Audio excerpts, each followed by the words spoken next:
En algunas zonas, quizá fuera posible construir pilares gigantes, como en un puente submarino.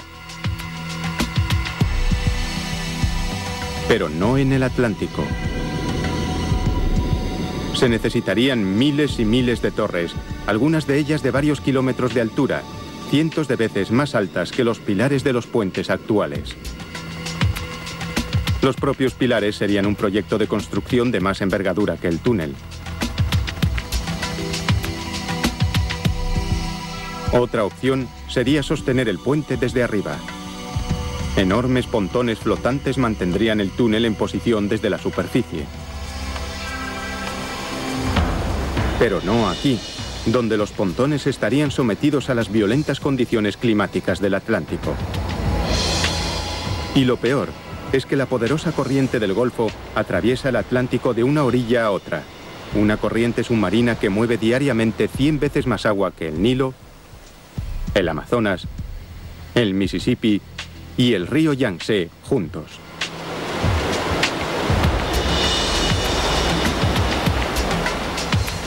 Existe, sin embargo, otra técnica usada para estabilizar pesados objetos flotantes en mar abierto y que ya se está usando en plataformas petrolíferas.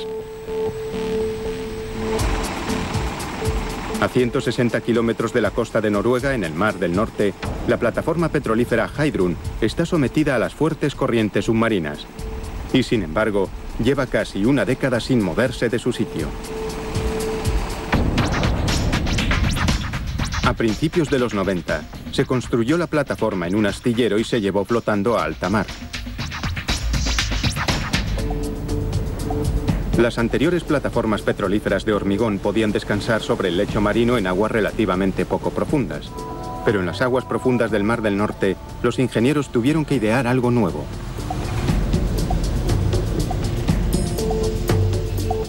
El nuevo diseño exigía tubos de acero que bajaran cientos de metros desde la plataforma petrolífera hasta el fondo marino. Al final de cada tubo había una enorme ancla de succión. A medida que se introducían las anclas, el agua era succionada, creando un sello hidrostático.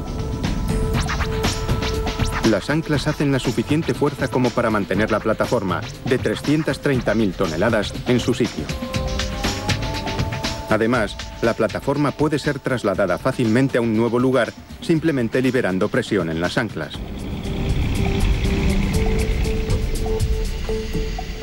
El comportamiento del sistema es algo similar a un péndulo colocado al revés. Piense en el reloj del abuelo. Cuando el peso está aquí arriba, es empujado hacia abajo por la gravedad. Si le damos la vuelta y ponemos el elemento flotante en la parte superior y lo anclamos al fondo del mar, después, cuando llegan las olas, es presionado un poco hacia abajo y la flotabilidad lo empuja hacia arriba. Desde que la Heidrun demostró que esta técnica funcionaba, ha sido utilizada por otras plataformas y ahora se sugiere su empleo para los túneles flotantes sumergidos. ¿Pero podría adaptarse a un túnel transatlántico? ¿Podría una mezcla de tecnología submarina, ciencia del hormigón, conocimientos del Mar del Norte y un péndulo al revés ser la respuesta?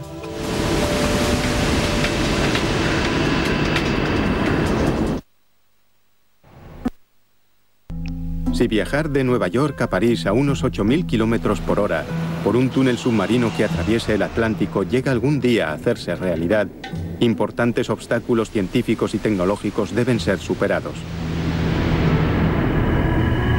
Pero recientemente, los ingenieros han meditado seriamente sobre estos obstáculos y están planteando soluciones.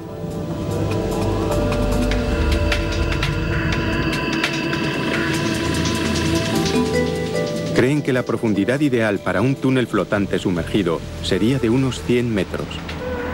Dicha profundidad sería la adecuada para evitar el tráfico marítimo y a la vez minimizar los problemas de presión.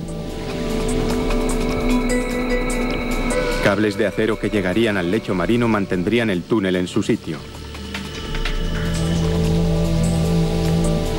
Los cables de un puente colgante mantienen levantado el tablero del puente. Los cables del túnel lo mantendrían sumergido. Los cables combinan resistencia y una cantidad exacta de flexibilidad.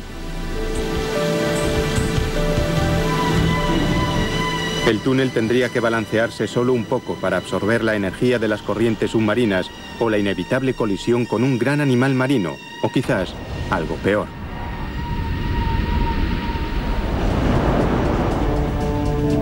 ¿Cuál sería entonces el diseño más adecuado para el túnel?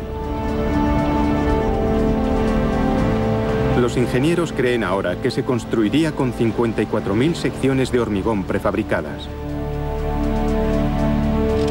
Cada sección tendría una capa exterior de acero inoxidable. Directamente bajo el acero iría una capa de espuma de alta flotabilidad. Bajo la espuma, otro casco de acero y dentro de este, el interior de hormigón del túnel. En el interior se colocarían vías al este y al oeste, así como una vía auxiliar en el centro para casos de emergencias. Sobre las vías y bajo ellas, los tubos de servicio proporcionarían energía, comunicaciones y accesos para reparaciones. Y dado que el Atlántico tiene actividad sísmica, todo el túnel, con sus 100.000 cables de amarre, estaría continuamente controlado por un enorme sistema GPS. Cualquier cambio en el lecho marino activaría un sistema automatizado que reajustaría la tensión de los cables.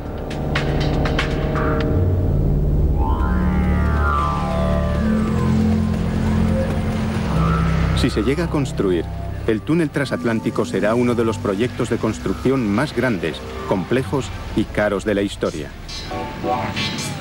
Se necesitarían miles de obreros trabajando durante décadas,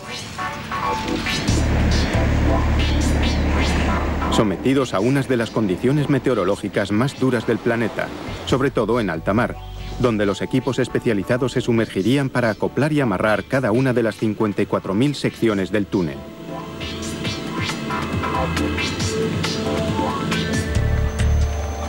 Las primeras secciones podrían colocarse bajo el puerto de Nueva York y después proseguirían las obras ya en el Atlántico.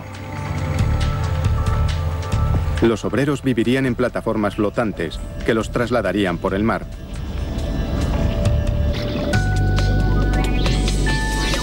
Los submarinistas ayudarían en las maniobras de colocación.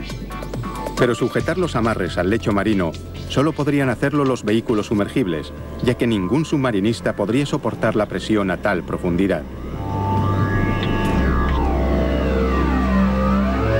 Los ingenieros calculan que el túnel consumiría la producción total de todas las fábricas de acero del mundo que trabajarían las 24 horas del día durante más de un año.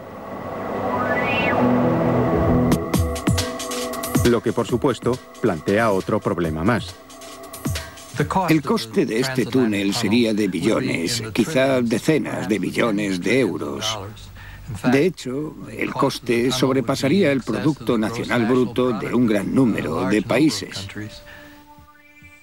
Se necesitaría una operación combinada entre el gobierno y la industria privada y la solidaridad de la gente, que vería más positivamente la mejora de la vida en la Tierra. ¿Pero merecería la pena el esfuerzo? ¿Podría semejante empresa llegar a justificar su enorme coste? Las respuestas a estas preguntas dependen de un factor: la velocidad.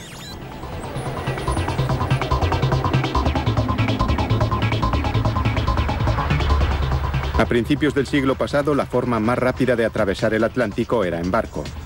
El viaje duraba unos 6 o 7 días. Los aviones a reacción redujeron la duración a 6 o 7 horas. Hasta hace poco, el método comercial disponible más rápido para cruzar el Atlántico era el Concorde supersónico, que hacía el viaje en unas 3 horas.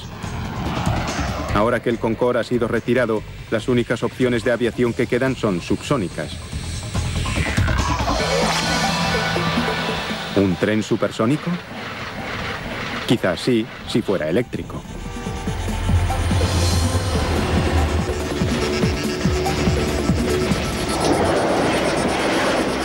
En la actualidad, los trenes más rápidos que existen viajan entre Tokio e Hiroshima, en Japón.